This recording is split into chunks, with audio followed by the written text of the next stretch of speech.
बुझाए सो बुझ से निर्मल जन सोई। वाहिगुरु जी का खालसा वाहिगुरु जी की फतेह। गुरु सवारी साध संगत जीओ वड भागी हो। अमृत वेले दीवान दियां गुरु घर दियां हाजरियां भर के गुरबाणी शरण करके लाह खट रहे हो। गुरु सवारी साध संगत जीओ गुरु प्यारे आए हैं, इन्हां दी यथा शक्त सेवा की जावे। गेट दे कोल खड़े हैं। वाहिगुरु जी का खालसा वाहिगुरु जी की फतेह।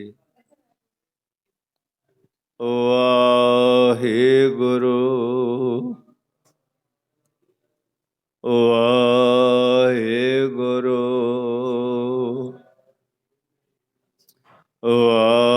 वाहिगुरु वाहिगुरु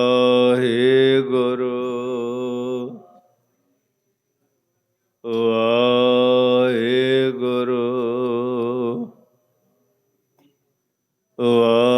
वाहिगुरु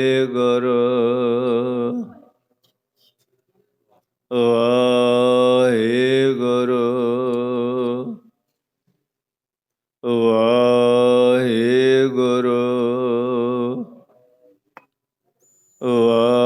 वाहिगुरु वाहिगुरु। वाहिगुरु जी का खालसा वाहिगुरु जी की फतेह। गुरु सवारी साध संगत जीओ पंथ दे महान विद्वान सत्कार भाई साहब भाई मनप्रीत सिंह जी ਹੁਣ ਗੁਰਮਤਿ ਵਿਚਾਰਾਂ ਨਾਲ ਸਾਂਝ ਪਾਉਣਗੇ। ਵਿਚਾਰਾਂ ਸਰਵਣ ਕਰੋ, ਗੁਰੂ ਉਪਦੇਸ਼ ਹਿਰਦਿਆਂ ਵਿੱਚ ਵਸਾਓ। ਵਾਹਿਗੁਰੂ ਜੀ ਕਾ ਖਾਲਸਾ ਵਾਹਿਗੁਰੂ ਜੀ ਕੀ ਫਤਿਹ। नैनो नीर बहै तन खीना, पहे केस दुदवानी। रुधा कंठ शब्द नहीं उच्चरै, अब क्या करे प्राणी। हम मैले तुम उजल करते, हम निर्गुण तू दाता।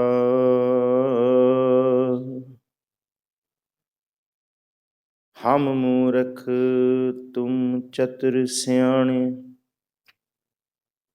तू सर्व कला का ज्ञाता। माधो हम ऐसे तू ऐसा, हम पापी तुम पाप खंडन।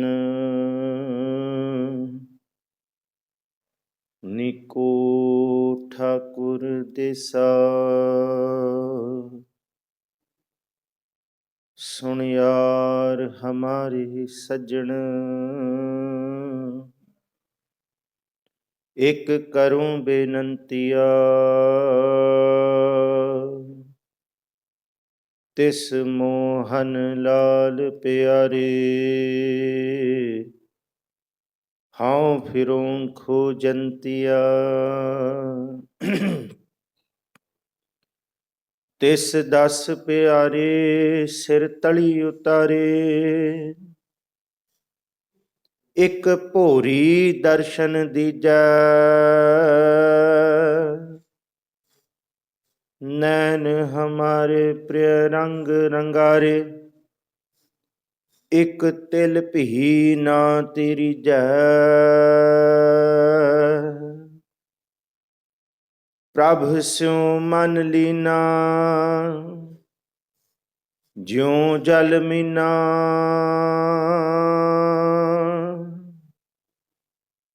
चात्रिक जिमै तिसंतिया। जन नानक गुरपुरा पाया, ਸਗਲੀ ਤਿਖਾ ਬੁਝੰਤੀਆ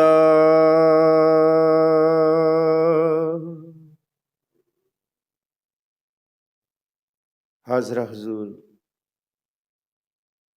ਜ਼ਹਿਰਾ ਜ਼ਹੂਰ ਸਰਬ ਕਲਾ ਭਰਪੂਰ ਚਬਰ ਛਤਰ ਤਖਤ ਦੇ ਮਾਲਕ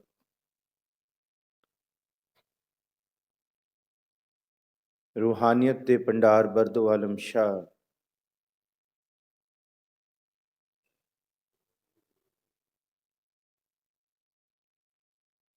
ਸ੍ਰੀ ਗੁਰੂ ਗ੍ਰੰਥ ਸਾਹਿਬ ਮਹਾਰਾਜ ਜੀ ਦੀ ਪਾਵਨ ਮੁਕੱਦਸ ਹਜ਼ੂਰੀ ਅੰਦਰ ਅੰਮ੍ਰਿਤ ਵੇਲੇ ਦੇ ਦੀਵਾਨਾਂ ਦੀ ਆਪ ਹਾਜ਼ਰੀ ਭਰ ਰਹੇ ਹੋ। ਧੰਨ ਸਤਿਗੁਰੂ ਸ੍ਰੀ ਗੁਰੂ ਗ੍ਰੰਥ ਸਾਹਿਬ ਮਹਾਰਾਜ ਜੀ ਦੀ ਬਾਣੀ ਦੇ ਅਨੁਸਾਰ ਜੀਵਨ ਦੇ 3 ਪੜਾਅ ਨੇ। ਬਚਪਨ, ਜੋਬਨ ਤੇ ਬੁਢੇਪਾ। ਜੋਬਨ ਜਵਾਨੀ ਨੂੰ ਵੀ ਆਖਿਆ ਤੇ ਇਸ ਬਾਤ ਨੂੰ ਧੰਨ ਗੁਰੂ ਤੇਗ ਬਹਾਦਰ ਸਾਹਿਬ ਮਹਾਰਾਜ ਜੀ ਨੇ ਵੀ ਬਿਆਨ ਕੀਤਾ ਹੈ ਕਿ ਇਸ ਧਰਤੀ ਦੇ ਉੱਤੇ ਬਾਲ, ਜਵਾਨੀ ਅਰ ਬਿਰਧ ਫੁਨ 3 ਅਵਸਥਾ ਜਾਣ। ਇਹ 3 ਅਵਸਥਾਵਾਂ ਨੇ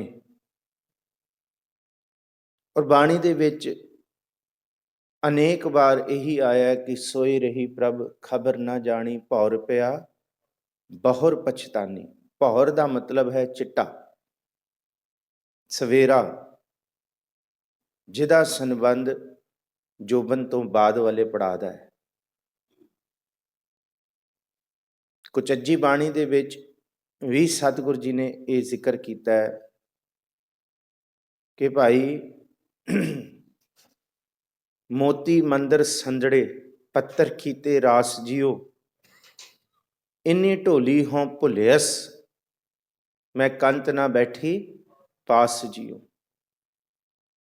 ਦੁਨੀਆ ਦਾ ਸਮਾਂ ਇਹਨਾਂ ਦੇ ਵਿੱਚ ਬਤੀਤ ਹੋ ਗਿਆ ਪਰ ਕੰਤ ਨੂੰ ਚੇਤੇ ਨਹੀਂ ਕੀਤਾ। ਸੁਚੱਜੀ ਦੇ ਵਿੱਚ ਇਹ ਵੀ ਜ਼ਿਕਰ ਕੀਤਾ ਹੈ ਕਿ ਕੂੰਜਾਂ ਉੱਡ ਗਈਆਂ ਤੇ ਬਗਲੇ ਆ ਕੇ ਬਹਿ ਗਏ। ਕੂੰਜਾਂ ਦਾ ਰੰਗ ਹੈ ਕਾਲਾ, ਬਗਲਿਆਂ ਦਾ ਰੰਗ ਹੈ ਸਫੇਦ।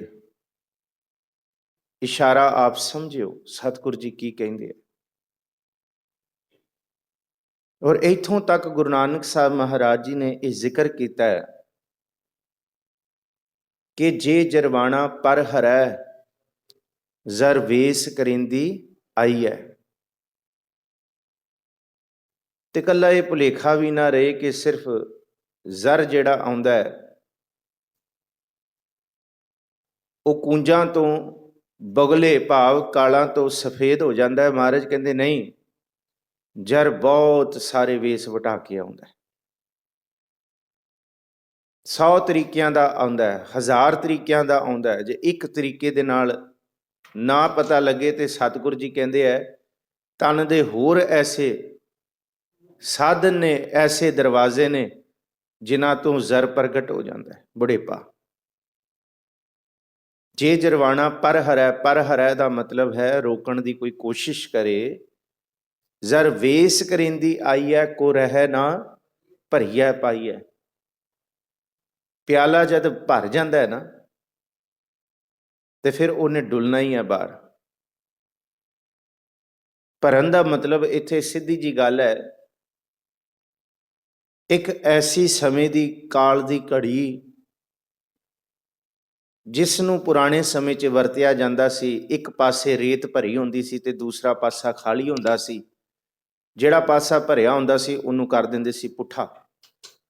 ਉੱਤੋਂ ਜਦ ਉਹ ਕਿਰਦੀ ਸੀ ਰੇਤ ਤੇ ਉਸ ਸਮੇਂ ਦੀ ਇੱਕ ਘੜੀ ਨੂੰ ਮਿਣਨ ਦਾ ਕਿ ਭਾਵ 24 ਮਿੰਟ, 24.5 ਮਿੰਟ ਉਹ ਇੱਕ ਘੜੀ ਨੂੰ ਮਿਣਨ ਦਾ ਸਮਾਂ ਹੁੰਦਾ ਸੀ ਕਿ ਜਿਸ ਵੇਲੇ ਉਹ ਸਾਰੀ ਰੇਤ ਕਿਰ ਗਈ, ਥੱਲੇ ਭਰ ਗਿਆ। ਮਹਾਰਾਜ ਜੀ ਕਹਿੰਦੇ ਕੋ ਰਹਿ ਨਾ ਭਰੀਆ ਪਾਈਆ, ਭਾਵ ਜੇ ਸਮਾਂ ਨਿਕਲ ਗਿਆ ਤੇ ਫਿਰ ਹੁਣ ਇੱਥੋਂ ਜਾਣਾ ਪਏਗਾ।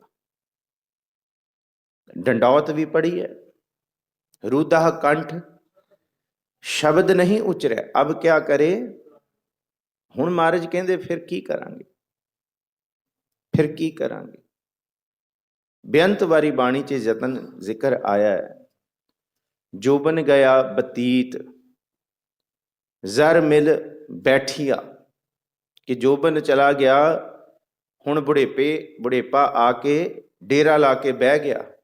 ਕਰ ਕੰਪਹਿ ਸਿਰ ਡੋਲ ਨੈਣ ਨਾ ਡੀਠਿਆ, ਹੁਣ ਹੱਥ ਪੈਰ ਕੰਬਣ ਲੱਗ ਗਏ ਪਰ ਅੱਖਾਂ ਤੋਂ ਉਸ ਖਸਮ ਨੂੰ ਨਹੀਂ ਡਿੱਠ ਸਕੇ। ਇਸ ਗੱਲ ਨੂੰ ਬਾਬਾ ਸ਼ੇਖ ਫਰੀਦ ਨੇ ਵੀ ਆਖਿਆ, ਇਹ ਦੋਏ ਨੈਣਾ ਮਤ ਛੂ, ਕਿਉਂਕਿ ਜ਼ਿਕਰ ਕੀਤਾ ਤਨ ਸੁੱਕਾ ਪਿੰਜਰ ਥੀਆ, ਤਲੀਆਂ ਖੂੰਡਹਿ ਕਾਗ ਅਜੇ ਸੁਰਬ ਨਾ ਬੌੜਿਓ, ਦੇਖ ਬੰਦੇ ਕੇ ਭਾਗ। ਦੂਸਰਾ ਜ਼ਿਕਰ ਇਹ ਵੀ ਕੀਤਾ ਹੈ ਕਿ ਇਹ ਦੋਏ ਨੈਣਾ ਮਤ ਛੂਓ ਫਿਰ ਦੇਖਣ ਕੀ ਆਸ, ਹਜੇ ਆਸ ਬਾਕੀ ਹੈ। ਅਸੀਂ ਇਸ ਮੁਕੱਦਸ ਬਾਣੀ ਦੇ ਅਰਥ ਜਿੰਨੀ ਵਿਸ਼ਾਲਤਾ ਨਾਲ ਕਰ ਸਕਦੇ ਹਾਂ, ਉਨੀ ਵਿਸ਼ਾਲਤਾ ਨਾਲ ਅਸੀਂ ਕਰ ਨਹੀਂ ਸਕੇ। ਸੱਚਾਈ ਇਹ ਹੈ ਕਿ ਜਿੰਨੀ ਅਸੀਮਤਾ ਇਹਨਾਂ ਸ਼ਬਦਾਂ ਦੇ ਵਿੱਚ ਪਈ ਹੈ, ਅਸੀਂ ਇਸ ਅਸੀਮਤਾ ਨੂੰ ਨਹੀਂ ਮਾਣ ਸਕੇ। ਮਨ ਸੌੜਾ ਹੈ, ਛੋਟੇ ਡੱਬੇ ਦੇ ਵਿੱਚ ਵੱਡੀ ਵਸਤੂ ਕਿਵੇਂ ਆਏ। ਗੱਲ ਤੇ ਇਹ ਹੈ, ਕੂਪ ਭਰਿਓ ਜੈਸੇ ਦਾਦਰਾ, ਕਛ ਦੇਸ ਵਿਦੇਸ ਨਾ ਬੂਝ। ਮਨ ਸਾਡਾ ਖੂਹ ਵਰਗਾ, ਕੂਏ ਵਰਗਾ, ਤੇ ਅਸੀਂ ਕਹੀਏ ਕਿ ਸਮੁੰਦਰ ਵਾਲੇ ਗੁਣ ਆ ਜਾਣ, ਸਮੁੰਦਰ ਵਾਲੀ ਵਿਸ਼ਾਲਤਾ ਆ ਜਾਏ। ਖੂਹ ਦੇ ਵਿੱਚ ਸਮੁੰਦਰ ਕਿੱਥੋਂ, ਸਮੁੰਦਰ ਤੇ ਬਹੁਤ ਵਿਸ਼ਾਲ ਹੈ। ਤੇ ਅਸੀਂ ਮਤ ਖੂਹ ਦੇ ਡੱਡੂ ਵਾਲੀ ਲਈ ਬੈਠੇ ਹਾਂ,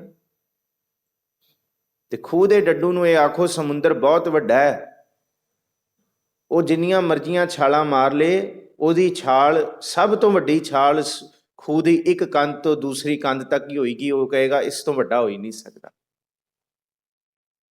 ਔਰ ਸਾਡਾ ਵੀ ਇਹ ਹਾਲ ਹੈ, ਇਹ ਹੋ ਹੀ ਨਹੀਂ ਸਕਦਾ, ਇਹ ਕਦੀ ਹੋ ਹੀ ਨਹੀਂ ਸਕਦਾ। ਅਸੀਂ ਗੁਰੂ ਦੀ ਅਸੀਮ ਅਵਸਥਾ ਨੂੰ ਕਦੀ ਆਪਣੀ ਸੌੜੀ ਮੱਤ ਦੇ ਉੱਤੇ ਪ੍ਰਭਾਵ ਪੈਣ ਹੀ ਨਹੀਂ ਦਿੰਦੇ। ਜੇ ਅਸੀਂ ਉੱਥੇ ਤੱਕ ਪਹੁੰਚੇ ਨਹੀਂ ਤੇ ਅਸੀਂ ਕਹਿੰਦੇ ਇਹ ਹੋ ਹੀ ਨਹੀਂ ਸਕਦਾ, ਇਹ ਕਿਵੇਂ ਹੋ ਜਾਏਗਾ। ਪਰ ਯਾਦ ਰੱਖਿਓ, ਗੁਰੂ ਸਭ ਕੁਝ ਜਾਣਨ ਵਾਲਾ ਹੈ। ਗੁਰੂ ਐਸੀ ਦਾਤ ਦੇਣ ਵਾਲਾ ਹੈ ਜਿਸ ਦਾਤ ਨੂੰ ਅਸੀਂ ਕਦੀ ਚਿੱਤ ਚੇਤੇ ਵਿੱਚ ਸੋਚਿਆ ਨਹੀਂ ਹੁੰਦਾ। ਪਰ ਸਤਿਗੁਰ ਬਹੁਤ ਵੱਡਾ ਕੁਝ, ਸਤਿਗੁਰ ਵੱਡਾ ਕਰ ਸਾਲਾਈ ਹੈ ਜਿਸ ਵਿੱਚ ਵੱਡੀਆਂ ਵਡਿਆਈਆਂ। ਪਹਿਲੀ ਸ਼ਰਤ ਹੈ, ਮਤ ਆਪਣੀ ਛੋਟੀ ਹੈ, ਇਹਨੂੰ ਪਰਾਂ ਰੱਖ ਕੇ ਵੱਡੇ ਨੂੰ ਸਲਾਹਿਓ। ਔਰ ਇਹਦੇ ਅਰਥ ਜਿਹੜਾ ਹੁਕਮਨਾਮਾ ਆਇਆ ਅਸੀਂ ਕਰਦੇ ਹਾਂ ਕਿ ਉਹ ਆਦ ਵੀ ਪੂਰਨ ਹੈ, ਉਹ ਮੱਧ ਵੀ ਪੂਰਨ ਹੈ, ਤੇ ਉਹ ਅੰਤ ਦੇ ਵਿੱਚ ਵੀ ਪੂਰਨ ਰਹੇਗਾ। ਪਰ ਕਿਉਂ ਨਾ ਇਹਦੇ ਅਰਥ ਇਹ ਦੇਖ ਲਈਏ, ਆਦ ਸਾਡੇ ਜਨਮ ਤੋਂ ਲੈ ਕੇ, ਸਾਡੇ ਜਨਮ ਤੋਂ ਪਹਿਲਾਂ ਵੀ, ਹੁਣ ਵੀ, ਇਸ ਵੇਲੇ ਵੀ, ਤੇ ਅੰਤ ਵੀ। ਜੇ ਉਹ ਚੇਤੇ ਰਹੇ ਤੇ ਫਿਰ ਮਨੁੱਖ ਅਧੂਰਾ ਨਹੀਂ ਰਹਿੰਦਾ, ਮਨੁੱਖ ਅਧੂਰਾ ਨਹੀਂ ਰਹਿੰਦਾ। ਬਾਣੀ ਦੇ ਬੜੇ ਅਸੀਮ ਅਰਥ ਨੇ, ਕਿਉਂਕਿ ਇਹਦੇ ਵਿੱਚ ਸਿਮਰਨ ਦੀ ਗੱਲ ਕੀਤੀ ਹੈ। ਜੇ ਮਨੁੱਖੀ ਤਿੰਨਾਂ ਅਵਸਥਾਵਾਂ ਦੇ ਵਿੱਚ ਉਸ ਪਾਰ ਬ੍ਰਹਮ ਪਰਮੇਸ਼ਵਰ ਦਾ ਸਿਮਰਨ ਆ ਜਾਏ ਨਾ, ਬਾਲ ਜਵਾਨੀ ਅਰ ਬਿਰਧ ਫੁਨ ਤੀਨ ਅਵਸਥਾ ਜਾਨ, ਜਿਨੇ ਇਹਦੇ ਵਿੱਚ ਸਮਝ ਲਿਆ ਕਿ ਇਹੀ ਜ਼ਿੰਦਗੀ ਦਾ ਪੜਾਅ ਹੈ। ਪਰ ਇਹ ਜ਼ਰੂਰੀ ਨਹੀਂ ਕਿ ਹਰ ਮਨੁੱਖ ਇਹਨਾਂ ਤਿੰਨਾਂ ਪੜਾਅ ਤੇ ਪਹੁੰਚ ਸਕੇ, ਕਿਉਂਕਿ ਜਿਉਂ ਕਿਰਸਾਨ ਬੀਜੈ ਕਿਰਸਾਨੀ, ਕਾਚੀ ਪਾਕੀ ਬਾੜ ਪ੍ਰਾਨੀ। ਕਿਰਸਾਨੀ ਉਹਦੀ ਹੈ, ਮਾਲਕ ਉਹ ਹੈ। ਉਹ ਭਾਵੇਂ ਪੱਕੀ ਵੱਡੇ, ਭਾਵੇਂ ਉਹ ਪਕਾ ਕੇ ਵੱਡੇ, ਤੇ ਭਾਵੇਂ ਉਹ ਕੱਚੀ ਵੱਢ ਲੇ, ਇਹ ਉਹਦਾ ਹੁਕਮ ਹੈ। ਪਰ ਮਹਾਰਾਜ ਜੀ ਕਹਿੰਦੇ ਆ ਜਿੰਨਾ ਕੁ ਸਮਾਂ ਹੈ ਉਨਾ ਕੁ ਸਮਾਂ ਉਸ ਪਾਰ ਬ੍ਰਹਮ ਪਰਮੇਸ਼ਵਰ ਨੂੰ ਚੇਤੇ ਤੇ ਕਰੀਏ। ਤੇ ਆਦਿ ਕੀ ਹੈ? ਆਦ ਹੈ ਸਾਡੇ ਜਨਮ ਤੋਂ ਪਹਿਲਾਂ ਦੀ ਵੀ ਘਟਨਾ।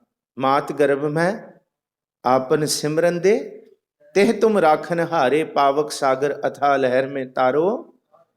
ਸੋ ਆਓ ਜੀ ਹੁਣ ਸ਼ੁਕਰਾਨਾ ਕਰੀਏ ਔਰ ਇਸ ਆਦ ਦੇ ਅਰਥ ਸਮਝੀਏ ਕਿ ਉਹ ਆਦ ਸੱਚ ਕੀ ਹੈ ਤੇ ਉਹ ਅੰਤ ਪੂਰਨ ਪਰਮੇਸ਼ਵਰ ਹੈ ਦੀ ਕਿਹੜੀ ਐਸੀ ਅਵਸਥਾ ਹੈ ਜਿਹਨੂੰ ਅਸੀਂ ਨਹੀਂ ਸਮਝ ਸਕੇ। ਧੰਨ ਸੱਚੇ ਪਾਤਸ਼ਾਹ ਗੁਰੂ ਅਰਜਨ ਸਾਹਿਬ ਜੀ ਮਿਹਰ ਕਰਨ, ਨਾਲ ਹੀ ਗੁਰੂ ਗੋਬਿੰਦ ਸਿੰਘ ਸਾਹਿਬ ਜੀ ਦੇ ਦਰਬਾਰੀ ਕਵੀਆਂ ਦੇ ਅਸੀਂ ਇਹਨਾਂ ਦਿਨਾਂ ਦੇ ਵਿੱਚ ਕਥਾ ਰਾਹੀਂ ਦਰਸ਼ਨ ਕਰ ਰਹੇ ਹਾਂ। ਸੋ ਸਤਿਗੁਰ ਭਲੀ ਕਰੇ, ਆਪ ਅਸੀਸ ਬਖਸ਼ੋ, ਗੱਜ ਵੱਜ ਕੇ ਗੁਰੂ ਬਖਸ਼ੀ ਫਤਿਹ ਸਾਂਝੀ ਕਰੋ। ਆਖੋ ਜੀ ਵਾਹਿਗੁਰੂ ਜੀ ਕਾ ਖਾਲਸਾ, ਵਾਹਿਗੁਰੂ ਜੀ ਕੀ ਫਤਿਹ। ਆਦ ਦਾ ਕਦੀ ਇਹ ਅਰਥ ਨਾ ਲੈ ਲਿਓ ਕਿ ਸ੍ਰਿਸ਼ਟੀ ਦੇ ਬਣੇ ਦੀ ਜਾਂ ਸਾਡੇ ਜਨਮ ਦੀ, ਕਿਉਂਕਿ ਮਨੁੱਖੀ ਮਤ ਇਹ ਹੈ ਕਿ ਮੇਰਾ ਜਨਮ ਹੋਇਆ ਤੇ ਤਾਂ ਇਹ ਚੀਜ਼ ਹੈ, ਮੈਂ ਹਾਂ ਤੇ ਤਾਂ ਇਹ ਸਵਰ ਰਿਹਾ, ਜੇ ਮੈਂ ਨਾ ਹੋਵਾਂ ਤੇ ਪਤਾ ਨਹੀਂ ਫਿਰ ਕੀ ਬਣੇ। ਇਹ ਭੁਲੇਖਾ ਅਸੀਂ ਲੈ ਕੇ ਚੱਲਦੇ ਹਾਂ। ਪਰ ਜਿਸ ਪਾਰ ਬ੍ਰਹਮ ਪਰਮੇਸ਼ਵਰ ਦੀ ਗੱਲ ਧੰਨ ਗੁਰੂ ਅਰਜਨ ਸਾਹਿਬ ਮਹਾਰਾਜ ਜੀ ਚੈਤਸਰੀ ਕੀ ਵਾਰ ਦੇ ਵਿੱਚ ਪਹਿਲਾ ਪਦਾ ਲੈ ਕੇ ਕਰਦੇ ਨੇ, ਮਹਾਰਾਜ ਸਮਝਾਉਂਦੇ ਨੇ ਕਿ ਉਹ ਪਾਰ ਬ੍ਰਹਮ ਪਰਮੇਸ਼ਵਰ ਉਸ ਵੇਲੇ ਦਾ ਹੈ ਜਿਸ ਵੇਲੇ ਕੁਝ ਵੀ ਨਹੀਂ ਸੀ। ਪਵਨ ਆਰੰਭ ਸਤਿਗੁਰ ਮਤ ਵੇਲਾ, ਸ਼ਬਦ ਗੁਰੂ ਸੁਰਤ ਧੁਨ ਚੇਲਾ। ਧੰਨ ਗੁਰੂ ਨਾਨਕ ਸਾਹਿਬ ਜੀ ਸਿੱਧ ਗੋਸ਼ਟ। ਉਹ ਪਾਰ ਬ੍ਰਹਮ ਪਰਮੇਸ਼ਵਰ, ਉਹ ਵਾਹਿਗੁਰੂ ਉਸ ਵੇਲੇ ਵੀ ਮੌਜੂਦ ਸੀ ਜਿਸ ਵੇਲੇ ਮਨੁੱਖੀ ਅੰਸ਼ ਵੀ ਪੈਦਾ ਨਹੀਂ ਹੋਇਆ ਸੀ ਇਸ ਧਰਤੀ ਤੇ, ਜਿਸ ਵੇਲੇ ਕੁਝ ਵੀ ਨਹੀਂ ਸੀ ਇਸ ਧਰਤੀ ਤੇ। ਉਹ ਆਦ ਹੈ ਤੇ ਉਹ ਆਦ ਵੀ ਪੂਰਨ ਸੀ। ਪੂਰਨ ਦਾ ਮਤਲਬ ਉਹੋ ਜਿਹਾ ਰੂਪ ਜਿਹੋ ਜਿਹਾ ਰੂਪ ਚਿਰੰਕਾਲ ਰਹਿਣ ਵਾਲਾ ਹੈ, ਸਦਾ ਹੀ ਰਹਿਣ ਵਾਲਾ ਹੈ। ਪਰ ਅਸੀਂ ਵਟਾ ਰਹੇ ਹਾਂ, ਅਸੀਂ ਹਰ ਪਲ ਵੱਧ ਰਹੇ ਹਾਂ, ਹਰ ਪਲ ਅਸੀਂ ਸਰੀਰ ਕਰਕੇ, ਉਮਰ ਕਰਕੇ ਘਟ ਰਹੇ ਹਾਂ। ਪਰ ਸੱਚੀ ਮੁੱਚੀ ਅਸੀਂ ਸਰੀਰ ਦਾ ਕਿਹੜਾ ਮਤਲਬ ਹੈ? ਸਰੀਰ ਦਾ ਮਤਲਬ ਹੈ ਜਿਹੜਾ ਕੱਚੇ ਤੋਂ ਪੱਕਾ ਹੋ ਕੇ ਫਿਰ ਝੜ ਜਾਏ। ਦੇਹੀ ਇਹਨੂੰ ਹੀ ਕਿਹਾ ਗਿਆ, ਕੋਸ਼ਗਤ ਅਰਥ, ਕਿ ਜਿਹੜਾ ਆਪਣੀ ਅਵਸਥਾ ਨੂੰ ਮਾਣ ਕੇ ਝੜ ਜਾਏ। ਅਸੀਂ ਹਰ ਪਲ ਬਦਲ ਰਹੇ ਹਾਂ, ਸਾਡਾ ਮਨ ਵੀ ਬਦਲ ਰਿਹਾ, ਸਾਡਾ ਚਿੰਤਨ ਵੀ ਬਦਲ ਰਿਹਾ, ਸਾਡੀ ਦਿੱਖ ਵੀ ਬਦਲ ਰਹੀ ਹੈ। ਜੇ ਅੱਜ ਅਸੀਂ 5 ਸਾਲ 10 ਸਾਲ ਪੁਰਾਣੀ ਆਪਣੀ ਤਸਵੀਰ ਵੇਖੀਏ ਤੇ ਹੈਰਾਨੀ ਹੁੰਦੀ ਹੈ, ਅਸੀਂ ਇਉਂ ਲੱਗਦੇ ਸੀ। ਕਈ ਵਾਰੀ 2-3 ਸਾਲ ਪੁਰਾਣੀ ਦੇਖ ਲਈਏ ਤੇ ਇੰਨਾ ਫਰਕ। ਅਸੀਂ ਬਦਲ ਰਹੇ ਹਾਂ।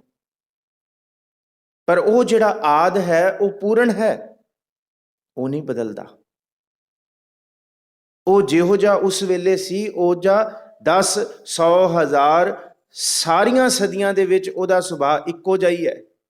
ਉਹਦਾ ਸੁਭਾਅ ਹੈ ਕਿ ਜਿਸ ਸੁਭਾਅ ਦੇ ਵਿੱਚ ਹਮ ਸਰ ਦੀਨ ਦਇਆਲ ਨਾ ਤੁਮ ਸਰ, ਉਹ ਦਇਆਲ ਹੀ ਹੈ, ਉਹ ਦੇਣ ਵਾਲਾ ਹੀ ਹੈ। ਉਹ ਗੁਰੂ ਗੋਬਿੰਦ ਸਿੰਘ ਸਾਹਿਬ ਮਹਾਰਾਜ ਜੀ ਦੇ ਬਚਨਾਂ ਦੇ ਵਿੱਚ ਦੋਖਨ ਦੇਖਤ ਹੈ ਪਰ ਦੇਤ ਨਾ ਹਾਰੇ, ਉਹਦਾ ਸੁਭਾਅ ਪੂਰਨ ਹੈ। ਮਾਤ ਗਰਭ ਦੇ ਵਿੱਚ ਵੀ ਸਾਨੂੰ ਉਹਨੇ ਬਚਾਇਆ, ਸਾਡੇ ਗੁਨਾਹਾਂ ਤੇ ਪਰਦਾ ਪਾ ਕੇ ਆਪਣਾ ਸਿਮਰਨ ਦਿੱਤਾ, ਬਚਾਇਆ ਸਾਨੂੰ। ਇਹ ਸ੍ਰਿਸ਼ਟੀ ਦੇਖਣ ਵਾਸਤੇ ਸਾਨੂੰ ਇਸ ਸ੍ਰਿਸ਼ਟੀ ਦਾ ਹਿੱਸਾ ਬਣਾਇਆ, ਉਹਦਾ ਸ਼ੁਕਰਾਨਾ ਹੈ। ਉਹ ਹੁਣ ਵੀ ਹੈ, ਸਦਾ ਰਹਿਣ ਵਾਲਾ ਹੈ। ਮੱਧ ਦਾ ਮਤਲਬ ਹੈ ਵਿਚਕਾਰ, ਵਿਚਕਾਰ ਦਾ ਮਤਲਬ ਹੈ ਸਭ ਦੇ ਵਿੱਚ, ਸਭ ਦੇ ਵਿੱਚ। ਤੇ ਇਹਦਾ ਅਰਥ ਇਉਂ ਕੀਤਾ ਜਾ ਸਕਦਾ ਹੈ, ਜਿਸ ਵੇਲੇ ਧੰਨ ਗੁਰੂ ਗੋਬਿੰਦ ਸਿੰਘ ਸਾਹਿਬ ਮਹਾਰਾਜ ਜੀ ਭਾਈ ਨੰਦ ਲਾਲ ਜੀ ਦੇ ਲੰਗਰ ਦੇ ਵਿੱਚ ਰਾਤੀ ਗਏ ਭੇਸ ਵਟਾ ਕੇ, ਸਵੇਰੇ ਆ ਕੇ ਫਿਰ ਇਹ ਐਲਾਨ ਕੀਤਾ ਕਿ ਸਾਰੇ ਲੰਗਰਾਂ ਵਿੱਚੋਂ ਭਾਈ ਨੰਦ ਲਾਲ ਜੀ ਦਾ ਲੰਗਰ ਸਿਰਮੌਰ ਹੈ, ਭਾਈ ਨੰਦ ਲਾਲ ਜੀ ਦੀ ਸੇਵਾ ਸਿਰਮੌਰ ਹੈ। ਤੇ ਫਿਰ ਜਿਸ ਵੇਲੇ ਭਾਈ ਨੰਦ ਲਾਲ ਨੂੰ ਸੱਦਿਆ ਗਿਆ, ਕਹਿੰਦੇ ਕਿ ਰਾਤੀ ਤੁਹਾਨੂੰ ਪਤਾ ਲੱਗਿਆ ਅਸੀਂ ਆਏ ਸੀ? ਕਹਿੰਦੇ ਮਹਾਰਾਜ ਜੀ ਗਲ 'ਚ ਪੱਲਾ ਪਾ ਕੇ ਕਹਿੰਦੇ ਸੱਚੇ ਪਾਤਸ਼ਾਹ ਤੁਸੀਂ ਗੁਰੂ ਹੋ ਤੇ ਅਸੀਂ ਸਿੱਖ ਹਾਂ।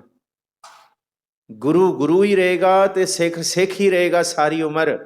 ਹਾਂ, ਇੰਨਾ ਕੁ ਇਸ਼ਾਰਾ ਮਿਲ ਗਿਆ ਸੀ ਕਿ ਕੋਈ ਆਮ ਨਹੀਂ, ਤੁਸੀਂ ਹੀ ਆਇਓ। ਕਹਿੰਦੇ ਕਿਸ ਰੂਪ 'ਚ? ਕਹਿੰਦੇ ਗਾਹੇ ਸੂਫੀ। ਕਹਿੰਦੇ ਭਾਵੇਂ ਤੁਸੀਂ ਸੂਫੀ ਦਾ ਰੂਪ ਧਾਰ ਕੇ ਆਓ, ਗਾਹੇ ਜ਼ੇਹਦ, ਗਾਹੇ ਕਲੰਦਰ ਮਹਿਰਵਦ।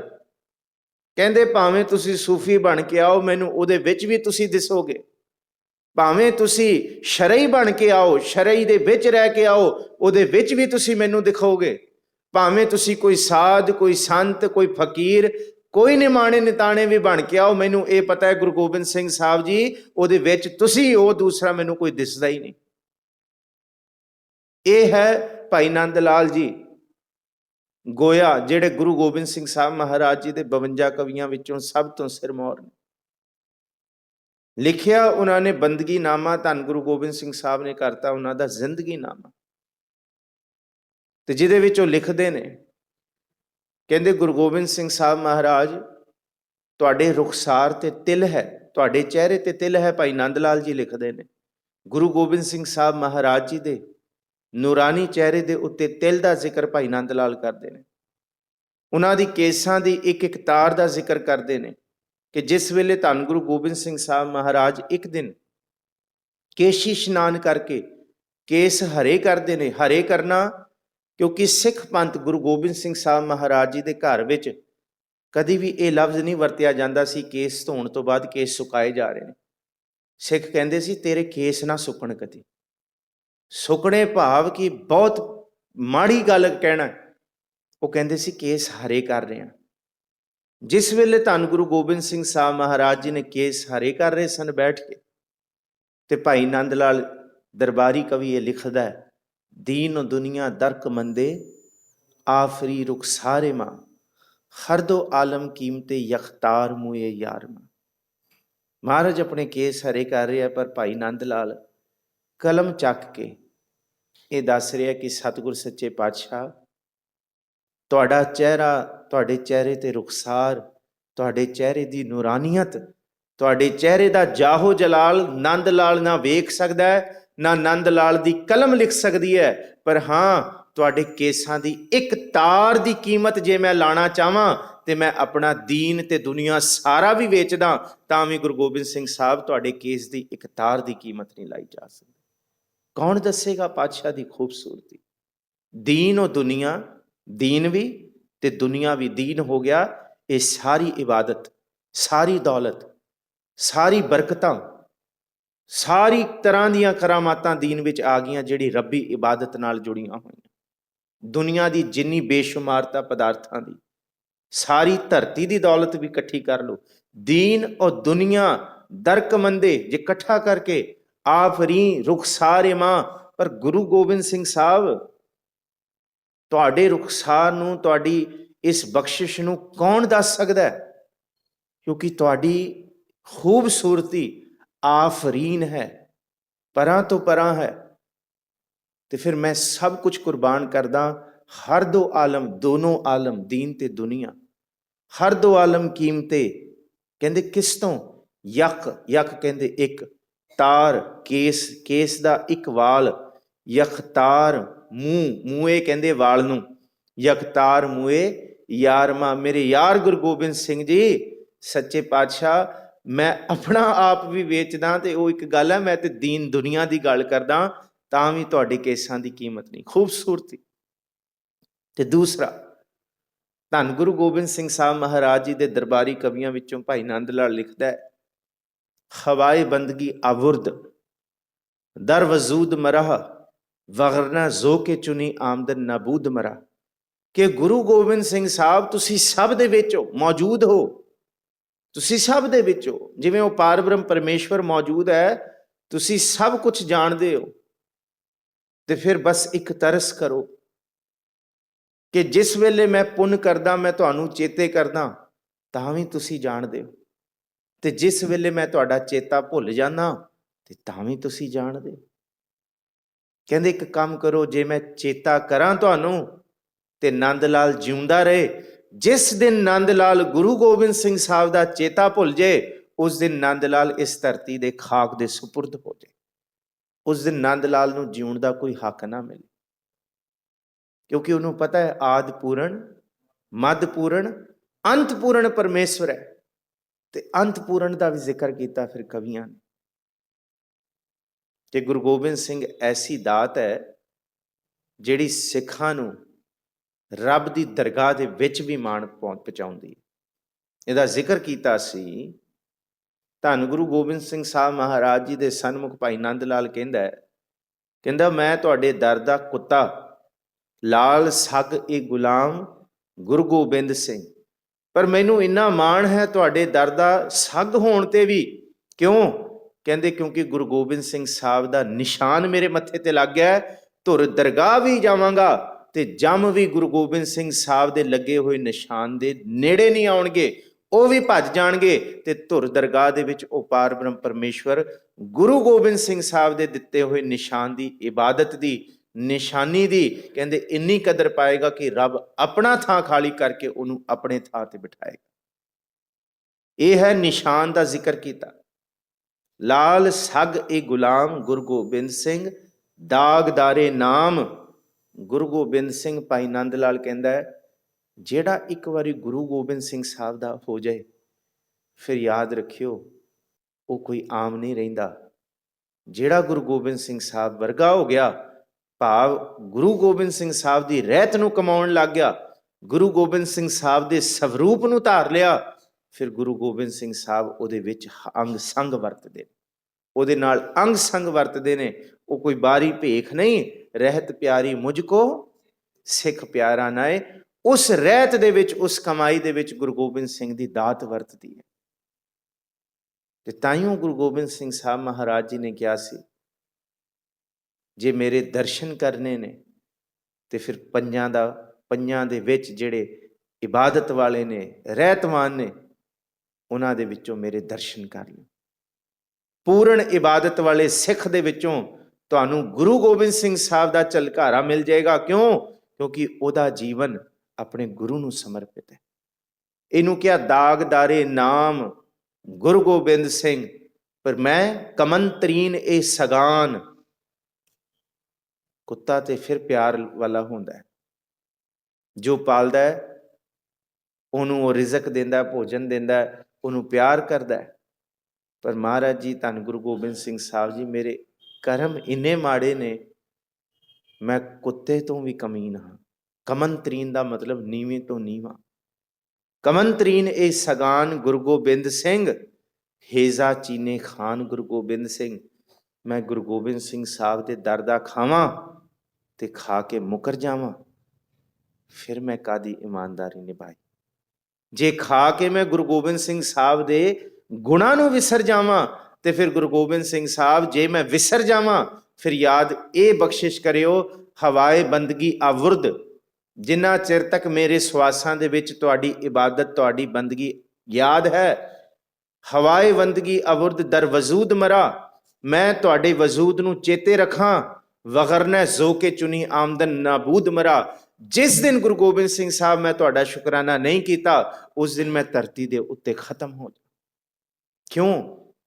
ਕਿਉਂਕਿ ਜਿਨ੍ਹਾਂ ਪਛਾਤਾ ਸੱਚ ਚੁੰਮਾ ਪੈਰ ਮੂੰਹ, ਪਰ ਉਹਨਾਂ ਨੂੰ ਤੇ ਚੁੰਮਾ ਹੈ, ਪਰ ਜਿਹੜੇ ਵਿਸਰ ਗਏ, ਵਿਸਰਿਆ ਜਿਨ ਨਾਉ ਤੇ ਭੋਏ ਪਹਾੜ ਥੀ। ਇਹ ਹੈ ਪੂਰਾ ਅਨੁਭਵ ਬਾਣੀ ਦਾ। ਜਿਨੇ ਚੇਤੇ ਰੱਖਿਆ ਉਹਦੇ ਪੈਰਾਂ ਦੀ ਖਾਕ ਮਸਤਕ ਤੇ, ਪਰ ਜਿਹੜਾ ਸ਼ੁਕਰਾਨਾ ਕਰਨਾ ਭੁੱਲ ਗਿਆ, ਫਿਰ ਉਹ ਧਰਤੀ ਤੇ ਭਾਰ ਹੈ। ਧੰਨ ਗੁਰੂ ਗੋਬਿੰਦ ਸਿੰਘ ਸਾਹਿਬ ਦੇ ਦਰਬਾਰ ਦੇ ਵਿੱਚ ਦੋ ਨੰਦ ਲਾਲ ਹੋਏ ਨੇ ਜੀ।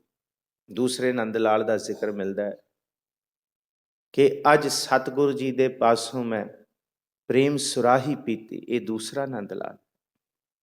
ਇਹਦੇ ਵਿੱਚ ਦੋਨੋਂ ਨੂੰ ਰਲਾਣਾ ਨਹੀਂ ਹੈ। ਇਤਿਹਾਸ ਪੂਰੀ ਇਹਦੀ ਗਵਾਹੀ, ਜਿੱਥੇ 52 ਕਵੀਆਂ ਦਾ ਜ਼ਿਕਰ ਆਉਂਦਾ ਹੈ, ਉੱਥੇ ਦੋ ਨੰਦ ਲਾਲ ਦਾ ਜ਼ਿਕਰ ਆਉਂਦਾ ਹੈ। ਇਹ ਦੋ ਨੇ। ਦੂਸਰਾ ਜਿਹਨੇ ਪ੍ਰੇਮ ਸੁਰਾਹੀ ਪੀਤੀ ਦਾ ਜ਼ਿਕਰ ਕੀਤਾ ਕਿ ਮੇਰੇ ਭਾਗ ਚੰਗੇ ਸੀ ਤੇ ਸਤਿਗੁਰ ਜੀ ਦੀ ਨਦਰਾਂ ਦਾ, ਇਨਾਇਤ ਦਾ, ਨਦਰ ਦੀ ਰਹਿਮਤ ਮੇਰੇ ਉੱਤੇ ਵਰਸੀ। ਤੇ ਫਿਰ ਜਿਸ ਵੇਲੇ ਸਤਿਗੁਰ ਨੇ ਮੇਰੇ ਤੇ ਤਰਸ ਕੀਤਾ, ਤੇ ਨੰਦ ਲਾਲ ਦੂਸਰਾ ਲਿਖਦਾ ਹੈ, ਆਗੇ ਸਮਝ ਚਲੋ ਨੰਦ ਲਾਲਾ, ਪਾਛੇ ਜੋ ਬੀਤੀ सो बीती। पढ़ो जी आगे, समझ चलो नंद लाला पाछे, जो बीती सो बीती। गुरु गोबिंद सिंह साहब कहते हैं जे अचेतन भी कोई पाप हो गया तो फिर अगे इन्ना समझ के चलो कि वो पाप फिर मुड़ के जीवन दे विच ना होए, वो गलती मुड़ के जीवन च ना होए। सतगुरु जी के दरबारी कवियां दे विचों 52 तो इलादा 36 लखारी ने। 36 लखारियां विचों 4 लखारी सतगुरु जी के निजी ने। उन्हां लिखारियां दे विचों एक लिखारी है हीरा सिंह। चोरी कदी पैसे की नहीं होंदी, याद रखियो। सब तो वध अज जे चोरी होंदी है तो लिटरेचर की होंदी है। दूसरे का लिटरेचर, दूसरे दियां कवितावां, दूसरे के लफ्ज़ चक के अपने नाम के थले लिख ले जाते हैं। सतगुरु गुरु गोबिंद सिंह साहब महाराज जी ने एक छंतबंदी की। जिस तरह सतगुरु जी के खजाने तोशाखाना वखरा सी, जिहदे विच दौलत रखी जाती सी, रुपए दमड़े रजत बन पैसे सोना चांदी रखिया जाता सी, इस तरह गुरु गोबिंद सिंह साहब महाराज जी का लिखत का खजाना वखरा सी। वो भी एक तजौरी सी, उत्थे तक भी हर किसी की पहुँच नहीं सी। जिस वेले गुरु गोबिंद सिंह साहब महाराज कुछ लिखते सन तो वो लिखिया होया सतगुरु जी अपने खजाने दे विच जमा कराउंदे सन, इकट्ठा करते सन। एक दिन हीरा सिंह सतगुरु जी के कवि ते लिखारियां विचों सतगुरु जी के सन्मुख बैठा। महाराज जी ने छंतबंदी बहुत कमाल दी की। जिस छंदबंदी का यह भी जिक्र मिलता है कि इत्थे दुनिया के लोग सरों का तेल हत्थां नूं ला के मूँह ते मल लैंदे है, ते जद सरों का ऐ ताज़ा तेल मूँह ते मलिया जाए, अखां दे लवे लाया जाए तो फिर हंजू नहीं रुकते। तो कहते जे हंजू आने बहुत शुरू हो जान तो फिर गला इन्ना भारे आउंदा है तो बंदा लगता है कि ये वर्गा कोई प्रेम करुणा रस दे विच भिजिया ही नहीं होया। कहते दुनिया नूं पागल बनाउंदे आ तेल ला के। फिर कहते कुछ लोग इहो जे हुंदे आ जिहड़े आप झूठे साध बन बैठते हैं, अपना दरबार सजा लेंदे आ ते अपने दरबार के कई दरवाजे बना देंदे ते हर दरवाजे ते अपना अपना एक दरबान बिठा देंदे आ। ये छंतबंदी है, इसका जिक्र कल करांगे पूरा, जो गुरु गोबिंद सिंह साहब ने लिखिया। हुण सतगुरु गुरु गोबिंद सिंह साहब महाराज जी ये दसदे है कि वो जिहड़े इस तरह के फरेब करन वाले ठग कमाउण वाले हुंदे आ, सुनियो जी करदे की है। कहते आप तो बह जाते दरबार ला के ते अपने दरबार के कई दरवाजे बना देंगे। जे 4 दरवाजे बनाउण ते 4 सेवादार 4 अपने चपाटे उन्हां दरवाजियां दे बाहर बिठा देंदे है ते सब नूं हिदायत दे देंदे है, कोई बीमार आए तो वह फलाने दरवाजे तो ही भेजियो, कोई औलाद की मंग करके आए तो उन्होंने इसी दरवाजे तो भेजियो, कोई अपने घर के कलेशां तो परेशान होए तो उन्होंने उस दरवाजे तो अनियत कर लेंदे।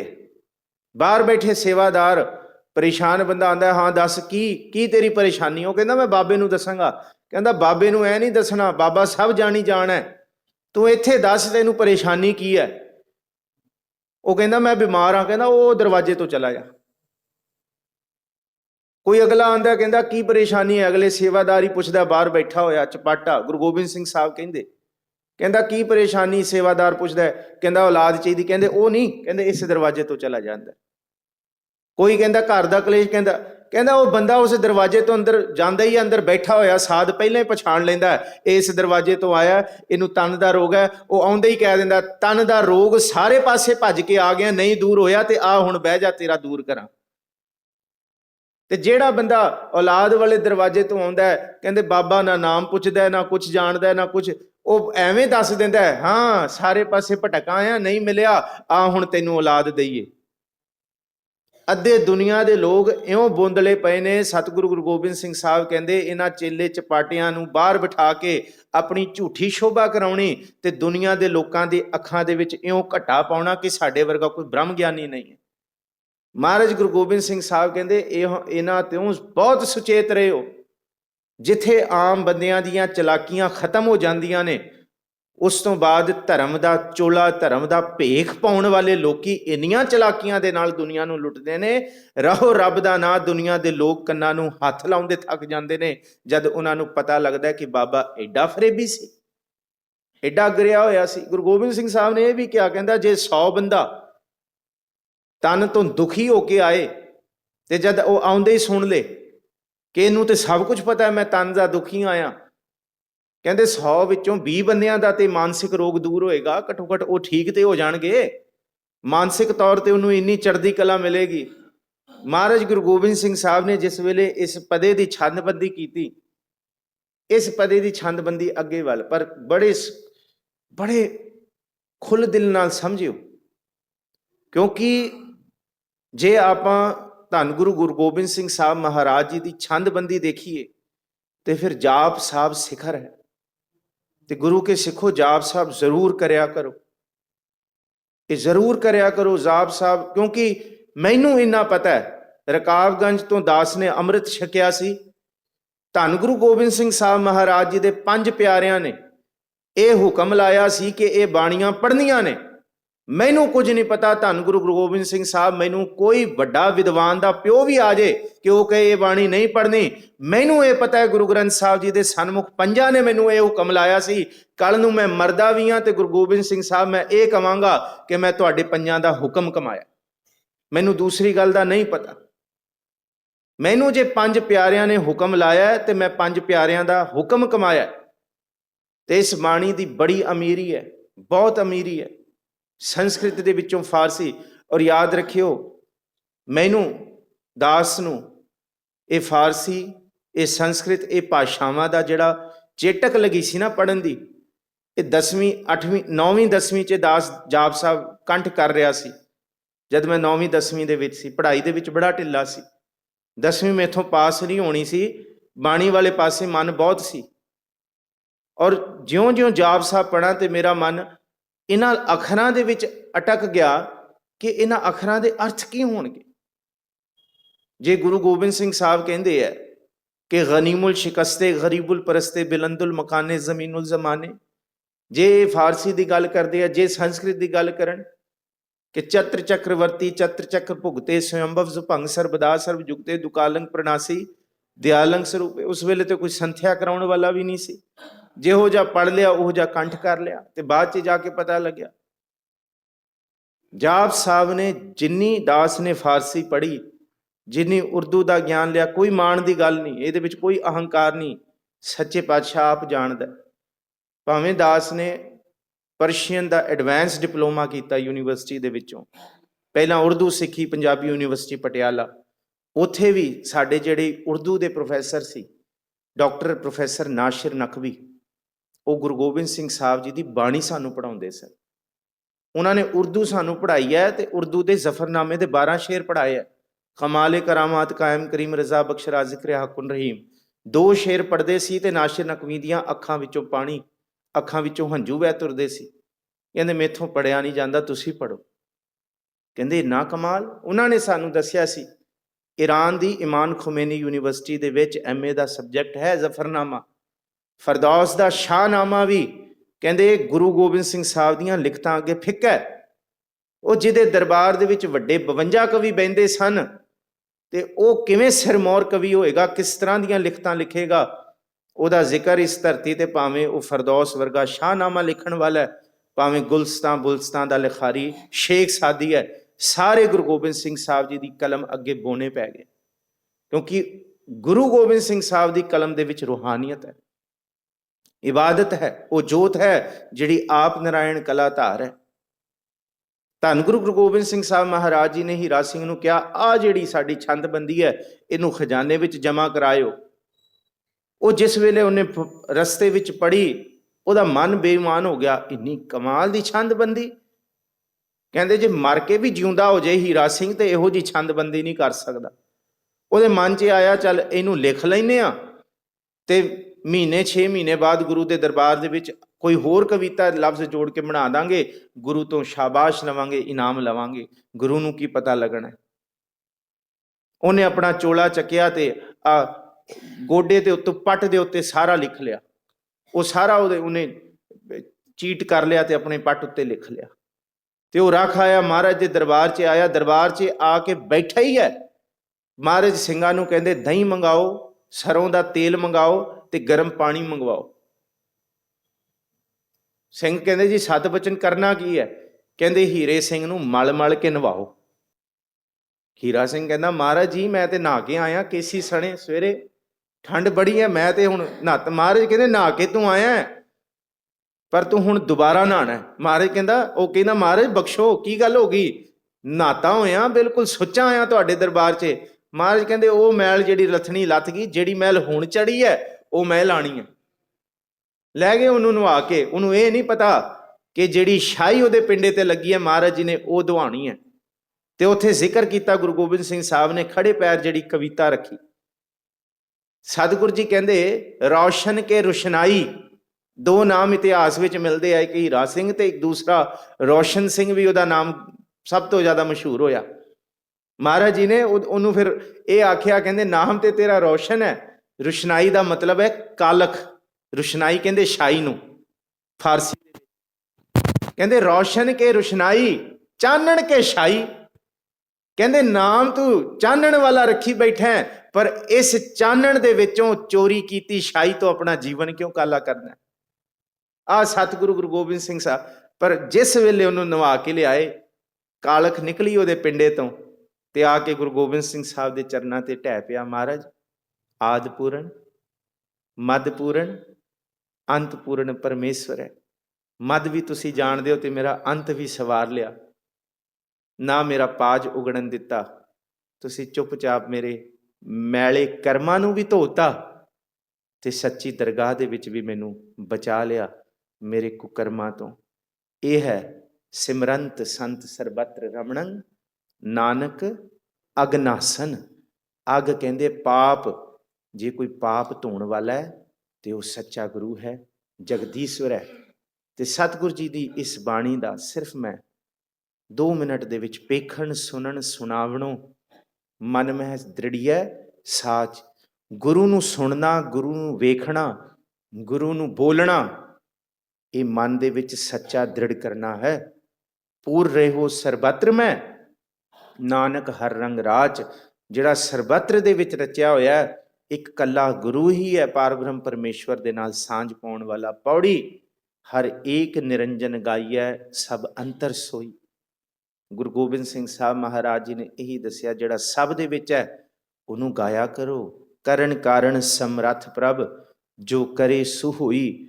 ਤੁਸੀਂ 100 ਵਾਰੀ ਸਿਆਣਪ ਵਰਤ ਲਓ, ਉਹਦੀ ਸਿਆਣਪ ਤੋਂ ਅੱਗੇ ਮਨੁੱਖ ਦੀ ਸਿਆਣਪ ਨਹੀਂ ਚੱਲ ਸਕਦੀ।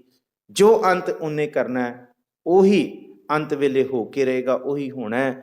ਖਿਨ ਮੈਂ ਥਾਪ ਉਥਾਪਦਾ, ਤਿਸ ਬਿਨ ਨਹੀਂ ਕੋਈ। ਨਸ਼ਟ ਕਰਕੇ ਦੁਬਾਰਾ ਸਿਰਜ ਦਿੰਦਾ।